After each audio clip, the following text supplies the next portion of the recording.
bago ako umalis ng The Hague, Netherlands, ay malinaw ang bilin ni Pangulong Rodrigo Duterte. Kailangan nating magkaisa. Sa darating na halalan, mahalaga ang pagkakaisa natin sa likod ng Duterte. Ang 10 kandidato buong puso nating sinusuportahan para sa Senado.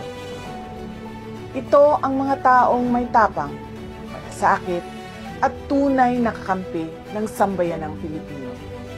Vote straight, Bato de la Rosa, Bongo, Jimmy Bondo, J.V. Hinlo, Raul Lambino, Philip Salvador, Rodante Marcoleta, Vic Rodriguez, Richard Mata, at Pastor Apollo Kibuloy.